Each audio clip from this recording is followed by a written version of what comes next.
Si vous souhaitez que tous vos rêves et tous vos désirs soient une réalité, eh bien, il faut respecter ce troisième principe qui vous permettra de rentrer en relation et en connexion avec Allah. Soyez amour. Je vous invite à méditer dans ces paroles que vous trouverez dans la Bible. Allah est amour, et celui qui réside en l'amour réside en moi, et moi en lui, en parlant d'Allah. Ce que vous devez apprendre impérativement, c'est de ressembler à cette énergie divine qui vous a permis de voir le jour. C'est pourquoi il est absolument nécessaire que vous soyez dans un état d'amour pour prendre contact avec cette énergie divine et pour pouvoir rentrer en contact avec Allah, avec Dieu. Vous avez été esquissé dans un état d'amour et donc vous devez être amour pour mettre en branle vos attentions. D'ailleurs, combien de livres n'ont-ils pas été écrits sur l'amour? Et pourtant, il y a autant de définitions de l'amour que de gens pour le définir. Ce que j'aimerais que vous fassiez, c'est que vous pensiez à l'amour de deux façons suivantes. L'amour, d'abord, est une coopération plutôt qu'une compétition.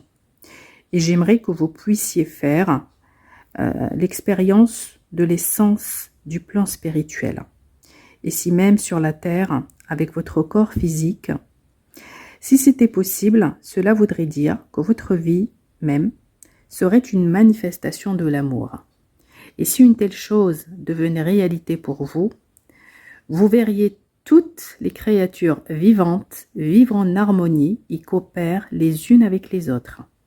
Vous sentiriez que le pouvoir de cette intention et de cette énergie créatrice divine d'Allah Azza wa Jalla, qui a donné la vie à toute chose, coopère avec toutes les formes de vie pour leur assurer une croissance et une survie.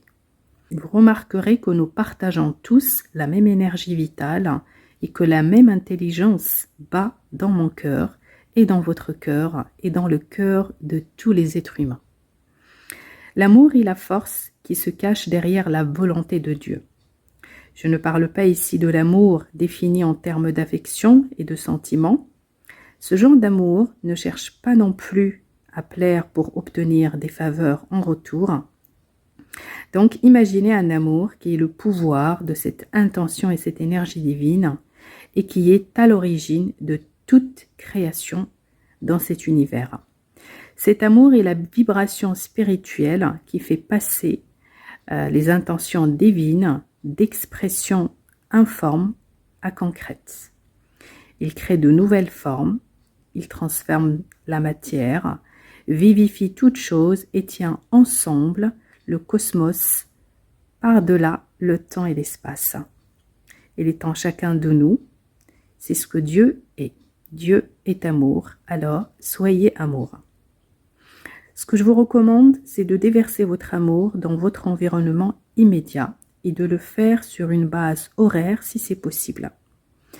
Chassez de votre esprit toutes les pensées qui ne sont pas des pensées d'amour et imprégnez de bonté toutes vos pensées, vos paroles et également vos actions. Cultivez cet amour dans votre cercle de connaissances immédiat et dans votre famille. Et un jour, il se répandra dans votre communauté et sur toute la terre. Étendez volontairement cet amour aux gens qui vous ont blessé d'une façon ou d'une autre et qui vous ont fait souffrir. Plus vous serez en mesure d'étendre l'empire de cet amour, plus vous vous rapprocherez de votre objectif de devenir amour. C'est en étant amour que vous pouvez rentrer en relation avec cette énergie divine.